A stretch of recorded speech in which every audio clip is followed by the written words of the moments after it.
Author, journalist, television personality Nick Pope ran the British government's UFO project at the Ministry of Defense and is now recognized as one of the world's leading authorities on UFOs, the unexplained, conspiracy theories, and even fringe science. He has acted as a consultant and spokesperson on various alien-themed movies, TV shows, video games, regular contributor to numerous television shows, including Our Ancient Aliens, NASA's Unexplained Files, Unsealed, and UFOs Uncovering the Truth. We're going to be talking with Nick tonight about a number of topics that are UFO-related, but also, as you might remember, just a few days ago, September 23rd was going to be that day that a lot of people thought could be the beginning of the end for all of us. One of those theories, that the hidden planet X was going to come around and destroy good old planet Earth.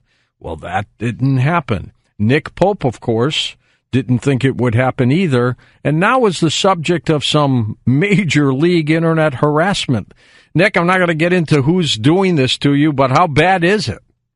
Well, it's not exactly a death threat, but it probably wasn't too far off. And you're right, I'm not going to bring any names into this. And in fact, it's not the person who's been pushing this in the media. It was somebody who had obviously believed in the whole Nibiru thing. And I had been the one in the media pretty much debunking this, of course. I had gotten a lot of questions about this in the run-up to things, and I decided to take a stand. A stand for critical thinking, a stand for science and reason, and a stand against some of the fear-mongering that had been doing the rounds. And a lot of people were genuinely worried and frightened. So I said, look, this is all made up. There is no Nibiru. The world is not going to end on Saturday, September 23rd. Nothing will happen. And I pointed out why. I said if there really was an inbound rogue planet, my goodness, you'd be able to see it with your naked eye by now. And the media had carried all my remarks. And then when the world didn't end, as if this person was disappointed, I got an email, and I better not read it out on air. Did you know this person at all?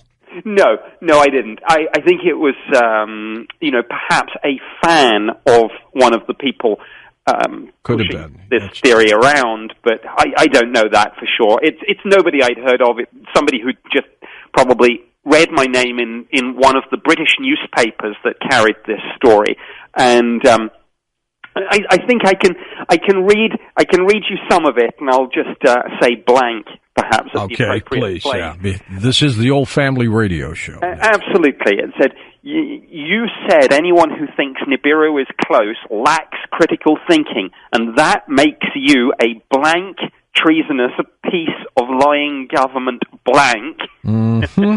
And then he went on to say, we know the chemtrails are hiding Planet X, you blank blank. You should be hanged for treason and accessory to genocide, you evil piece of government blank. Well, we get our share of some of that. We've got a few nut jobs that are out there, and one is so stupid he has put his address and phone number. So we've notified a few authorities down there, and they're going to monitor him for us, which is good. Absolutely. I should say I am not frightened by this at all. I do get some crank emails and threats, as you can imagine. The funny thing, in a sense, was that I forwarded this back to the newspaper that this person had been perhaps inflamed by, and the reporters on the newspaper were more worried about it than I was, I think, and they actually then ran a story on the threat itself and said, this is an interesting story. But I make no apologies for standing up and saying what I believe, and I got a huge load of thank you letters. I'm being old-fashioned now, Facebook messages and tweets and things from people who said, thanks for taking a stand on this. And you know what? This person was disappointed the world didn't end. Some people. Now, I believe that there could be a Planet X out there somewhere, but I didn't believe the world was going to come to a crashing halt on September 23rd. No, and I think you're right. I think when you look at NASA stories, one reads all the time that NASA are talking about unknown bodies in the outer fringes of the solar system, and it's still an area that we don't know enough about. But as you rightly say, there's a world of difference between those sorts of scientific, astronomical discoveries and these kind of crazy theories to say that the world is going to end on Saturday. Nick, we see each other at a lot of events all over the place, UFO-related and otherwise, and you are a much sought-after speaker, and people just love attending your events, your conferences, and your panels. What's the latest? Because you were discussing the last time we were chatting about UK government documents and files. Anything happening now? We're nearly there. I know it seems you and I have been talking about this for a long time now. The program to start declassifying and releasing these files, it was announced in 2007, began in 2008. At the time, the government said it'll take 2 to 3 years. Here we are, nearly, 9 years on, and it's still not quite finished, but the good news is 224 out of 227 files have now been declassified and released to the UK National Archives. So there's just 3 to go, and it could be any day now. Anything dramatic in there? Well, my usual warning. Don't expect a spaceship in a hangar smoking gun, but do expect some pretty interesting stuff. UFOs seen by pilots, tracked on radar, some discussions about an intelligence assessment that you and I have certainly discussed before, Project Condign, one of the most remarkable documents in the entire British government archive of UFO files. There are going to be some papers relating to the release of that, part of which was actually down to John Burroughs pushing for disclosure of that because of his claim against the VA for injuries he felt were attributable to the Rendlesham Forest UFO encounter. Now, there was some controversy about Rendlesham over the last couple of weeks as well from a skeptic who was putting out some information, and I think John was pretty upset about it. Yes, there was a story doing the rounds. In fact, it's one I'd heard before, but it hadn't really gotten much media attention or much traction within the UFO community. There was a unit at the twin bases of Bent Waters and Woodbridge called the 67th Aerospace Rescue and Recovery Squadron. That's right. And they operated effectively a dummy Apollo capsule. And these people trained that if the astronauts came down, say, in the wrong place, they would have to scramble and fish them out. And they had this dummy capsule, which somebody said looks kind of vaguely like what you see on Jim Penniston's sketch of the UFO. But frankly, that was about as far as it went. But this theory got put out there, and people like John Burroughs and Jim Penniston and Charles Holt, who lived this and breathed this and saw this and experienced this, they said, no, absolute rubbish. The unit wasn't operating that night. If they had somehow gotten that capsule out into the forest, they would have needed a helicopter. No helicopters were flying. Nobody heard a helicopter. There would have been a crater. There would have been a recovery operation. None of that happened. So, fiction, but again, it just shows that this case, the Rendlesham Forest incident, has the capacity to inflame people and get them interested. Oh my gosh! Annoyed. Yeah. Second only to Roswell, probably. Our investigative reporter, Linda Moulton Howe, who will happen to be on tomorrow night, not dealing with Rendlesham, but she knows this story like the back of her hand, and she was infuriated by this report that it didn't happen the way that they all think it did. Yes, Linda, of course, is, as you say, one of the great heroes of this story for the work she's done on it. And, she rightly says it's a kick in the teeth to all the witnesses, but all the researchers, too, who've done such a lot of hard work, and then have this theory put in, which basically sort of says, oh, you're all crazy, you imagined it all, there was a prosaic explanation. The bottom line is Colonel Holt knew every unit at that base, if something was going on, he was right across it. And that unit was simply not operating that dummy capsule at all. And even if they had have been, it could not have explained all the things that we know, like the radioactivity levels, of course.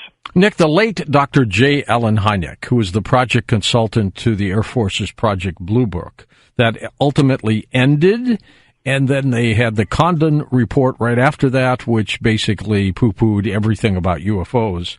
But the fascinating project of all of that, of course, was the changing of the mindset of J. Allen Hynek, who went from a debunker, skeptic, to a staunch believer that we were being visited. It's an amazing story. But there's always been talk on whether the government truly continued with the Project Blue Book or is going to come back with a different one. What do you hear, if anything, there? Well, certainly there are all sorts of rumors that, of course, Blue Book was a PR front and that the real investigations went elsewhere. I hear rumors from time to time in the UFO community, mainly that the Navy is the lead department for this as opposed to the Air Force, which would seem counterintuitive, but you never know. I hear rumors, other people believe the whole thing's gone into the private sector, which would take it outside the scope of FOI and make perhaps congressional scrutiny a little bit more difficult. Irrespective of whether that's true, I would like to see, whatever the failings people think Blue Book had, I would like to see something like Blue Book started up again. And I say this as someone who's run a UFO project from within the British government, and it's easy to be patronizing, and yes, our best cases, of course, come from our own people, military personnel, pilots, radar operators, and so forth, but it's patronizing to think that the public don't come up with good information, and by volume, most UFO reports will come from the public. So if we don't have a public project where you know, ordinary members of the public can just pick up a phone, send an email, and say, this is what I've seen, you're not getting the vast majority of the story. So I would like to see a new, streamlined, perhaps, and improved Project Blue Book. And I would consider a radical move. I would take it away from the military, and I would put it in Office of Science and Technology, OSTP. You think they do a different job, maybe a better job? I think so, and the reason I say that is I look at the French government. The French government embed their UFO project in the National Space Center, and it's one of the only countries still in the UFO game that doesn't embed this work in the military. And I think you get a different, and I would argue a better, more scientific approach to this by doing it that way. And I think OSTP might just be the way to go. They, of course, would say, we don't want to touch this with a barge pole, but that's another story. Are we still getting great UFO cases, Nick? Absolutely. You've only got to look at the media. You probably have them on your show on an almost daily basis. You know they're coming in thick and fast. If you put the phrase UFO into Google News, sort by date, you literally see that every day, it seems, there's a great new case. Very often these days, photos and videos, some of them that you see on YouTube are fakes and hoaxes, but don't let's throw out the baby with the bathwater. Right. Great cases coming in all the time, and without a Blue Book kind of organization to look at it. All these groups, all the private UFO groups, are at a huge disadvantage. When I think of the things I could do at the MOD, just literally pick up the phone, say to the radar people in the Air Force, please check this time and location. And it's done in an instant. And it's done. Nick, stay with us. We're going to come back in a moment, talk more about UFOs. He's got several books out, including Encounter in Rendlesham Forest, Open Skies, Closed Minds, and The Uninvited. Next hour, we will take your questions and stories with Nick Pope as we talk about UFOs right here on Coast to Coast AM. And welcome back to Coast. Nick Pope with us as we talk about incredible stories of UFO cases. We'll take your calls next hour. Nick, why in the world were you highlighted on the sports page of a United Kingdom media outlet? Are you making predictions now or what? Well, this is a bizarre story. What this is there is a goalkeeper for a soccer team in the UK Premiership, which is the top soccer league in the UK. Some people say the world. And his name is Nick Pope. Now, he has been on my radar for a while, but he has not gotten a game in the first team. Then, a few days ago, their main goalkeeper got injured, and he suddenly found himself keeping goal for the main team and playing against all the big soccer teams that you know. He played a game against Liverpool. There are obviously all the teams like Chelsea, Arsenal, Manchester United, Manchester City coming up. And, my Twitter feed kind of went a little odd, and I started getting these rather odd messages, and I realized that people were confusing us. And I did a tweet, and I said to the Burnley fans now following me, I am the guy who used to run the British government's UFO project, not your goalkeeper. And it got retweeted. I mean, it was one of those moments of kind of Twitter gold. It got retweeted, I think, over 1,000 times. It got something like a million impressions. And it got picked up by The Sun, the biggest national daily newspaper in the UK. They ran it on their sports page, made all the usual jokes that you could imagine about confusing someone who investigated UFOs for the government with a top goalkeeper in the soccer world. And, it's just gone a little bit crazy. I guess so. Now, there's another story of a famous UFO hoax. Tell me about that. Yeah, we've just passed the 50th anniversary of a bizarre incident that took place in 1967 in the UK, where some engineering students constructed 6 little miniature flying saucers. And they kind of... like little toys? Little models? No, I mean, big, kind of several feet across. Okay. And they positioned them, in a straight line across the southern UK. And this, as you can imagine, caused, not only interest, but actual panic. The police were called out, the Air Force were called out, the Army bomb squad were called out, because I think these things actually were configured so that if you started trying to break into one, they started bleeping. And some poor person thought, my goodness, this thing's going to explode. And of course it turned out to be this marvelous hoax by these engineering students at the Royal Aeronautical Establishment at Farnborough, and they just held their 50th anniversary reunion, and there was quite a lot of media interest in this marvelous but really now forgotten hoax. I mean, when we talk about hoaxes, we talk about things like the alien autopsy film and a few other things, but everyone had forgotten this one, and it was really nice to see it in the papers again, and by all accounts, the students had a great reunion and enjoyed reminiscing about this, and they really did fool the world. Why are there hoaxes? What do people get from hoaxing crop formations in some UFO stories like this? It's a mixed bag of reasons. Some people these days do it for the money. They might be showcasing CGI skills if it's a video on YouTube, hoping to get something out of that. Or a preview to a movie sometimes, exactly. Right? Yeah, absolutely. Some of it turns out to be viral marketing. Other times, and I think this goes back to the two people, Doug and Dave, who did a lot of the crop circles, and it certainly goes back to these engineering students and the hoax we were just mentioning. And I think sometimes it's simply the satisfaction of putting a good joke across and literally fooling the world and just playing a nice little prank. It's not. Sometimes it's malicious. We look at the field of ufology and some of the other subjects, and some people get pretty upset about this. But I don't think all of it's malicious. And indeed, there's an argument to be said that it has some benefits too, and I think it keeps researchers on their toes. I mean, if you simply go along and every time you see a video on YouTube and start endorsing it and say, yeah, that's great, I don't think anyone's critical analytical skills will improve.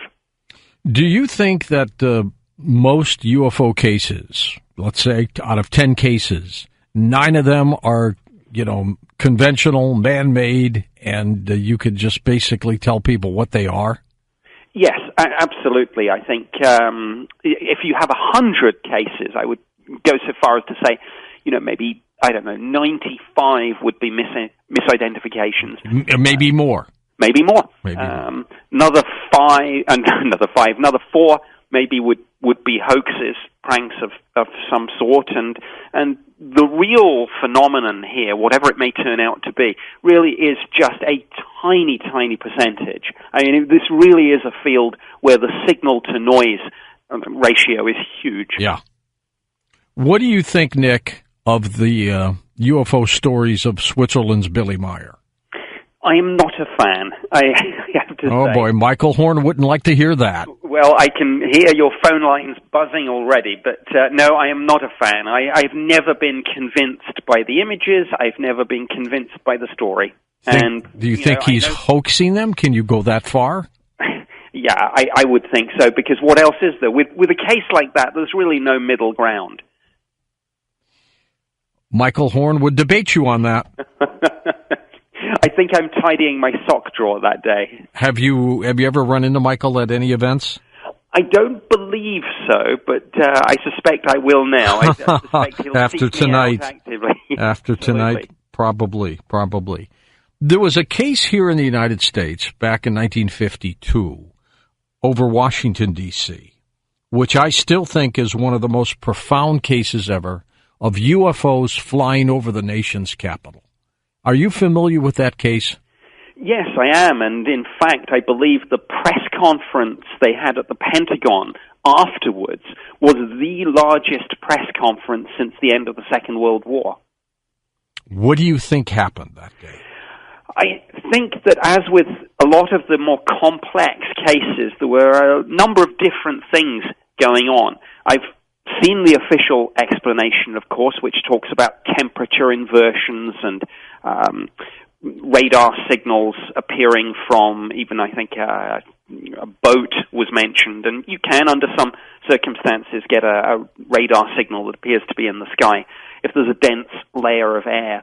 Anomalous propagation is the name for that term. There were some aircraft around, but let's not forget that some of the sightings that night were reported by air traffic controllers and radar operators at the National Airport.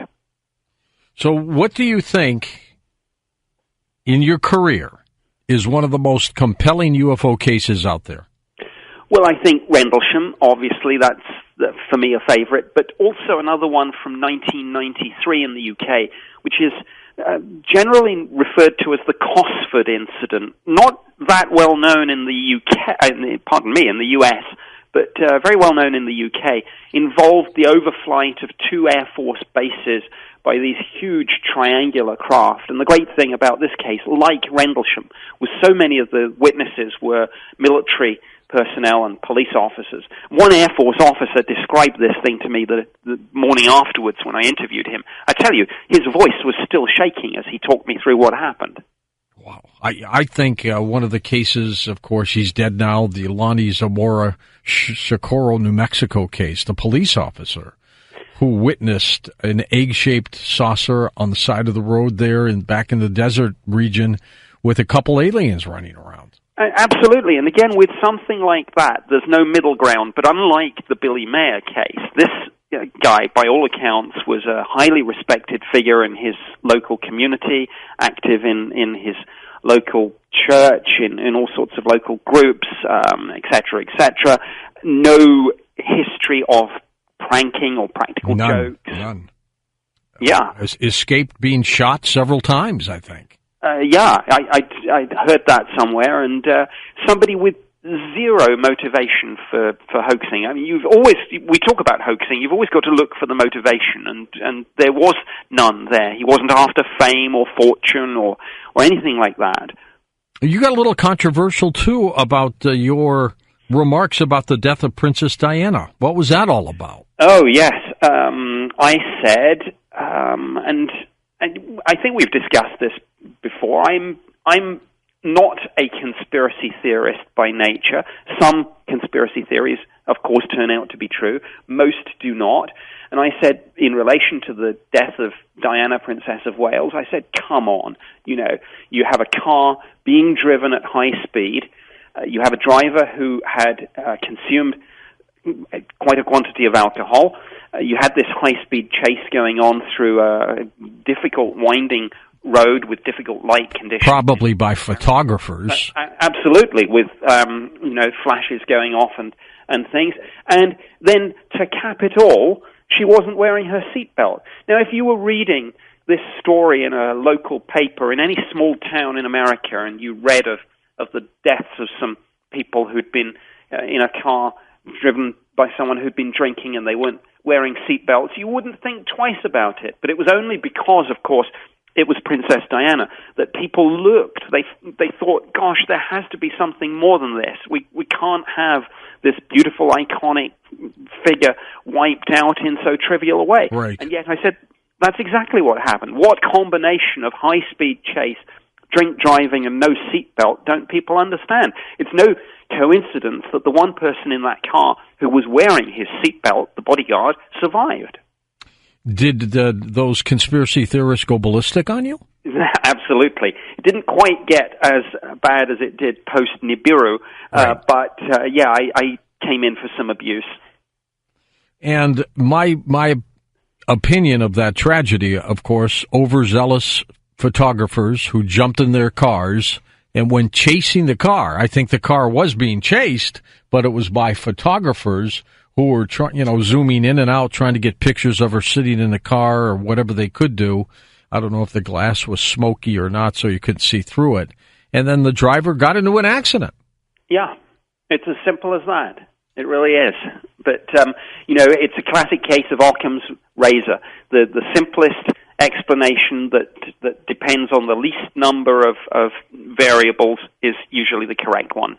What's going on in the world of space these days, too, Nick? Because you're used as a mainstream source on space stories.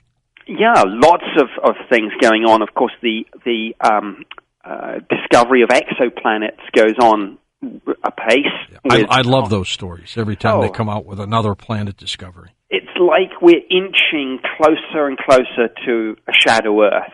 And I think I remember the time, I'm showing my age here, of course, I remember the time when we didn't know for sure that there were any other planetary systems. We for all we knew, our own sun was unique in having planets. So true. We thought we were it.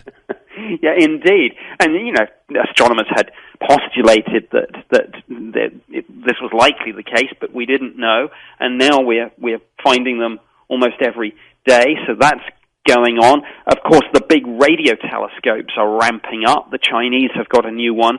There's the international consortium that's going to build the square kilometer array. Lots to go on. And of course, if there is a Nibiru, we'll find it even quicker. I think the Arecibo radio telescope in Puerto Rico might have been damaged somewhat by the hurricane. Yeah, I have not checked into that story, but that's a very good point. Of course, that's just part of a wider and much more human tragedy there. They've probably got bigger things on their mind there right now than getting the telescope up and running. But that's a very good point. Nick, at this point in your career, are you pretty well convinced that we may have been visited by extraterrestrials at some time in this planet's history? Well, no, I'm not, actually. A lot of people are maybe surprised by that answer, but I'm just not sure. I take an agnostic position on it. I say I don't know. I have not seen any smoking gun in the British government's files. I've not been privy to anything in the files of other nations. And as for the body of evidence put forward by the UFO community, there are some great cases out there, and some of them, do look to be genuinely unexplained. But as I often point out, unexplained means just that. Nothing more, nothing less. Doesn't mean alien visitation. Were you always this way, even when you were running the UFO project at the Ministry of Defense? I think I was probably more skeptical then. More skeptical, okay. Yeah, more skeptical. I think it's been exposed to these cases that's made me say, don't let's throw out the baby with the bathwater. And my other phrase, you've heard me say this before many times, George, but it's as true today as it always is. The skeptics have to be right every day. The believers only have to be right once. That's right. That is so true. Now, what about the life out there in the universe? Do you think it's there? Yes, I absolutely. I suspect we'll find that the mediocrity principle applies and that we're just a pretty ordinary planet around a pretty ordinary star, and the same processes that gave rise to life here have probably arisen millions, billions of times out there in the cosmos. Now, you might buy into the rare earth theory and think that animal life and particularly intelligent life might be much less common. Maybe there's a lot of microbial life out there, perhaps some in our own solar system. Again, we're inching perhaps towards discoveries on Mars, on Europa, Titan, Enceladus.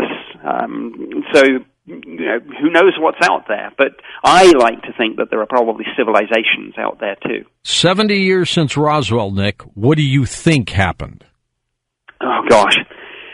I still don't know. And like a police case, if you don't solve it, I suppose, in the, what is it they say, the first 48, you probably won't. So 70 years on, I'm a little skeptical. Everybody's dead, I think. Yeah, pretty much. I did have an initiative going with the Roswell Daily Record to try and ask the people in Roswell to search their attics, search the little trinket boxes on the mantelpiece, see if there was a bit of debris in there, a photo, a document, some blast from the past that will blow this case wide open.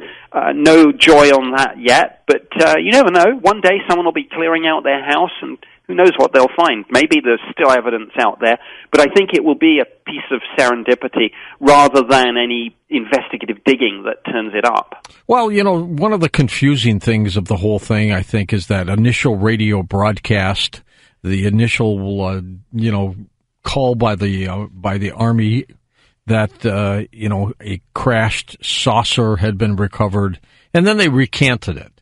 That was confusing to a lot of people.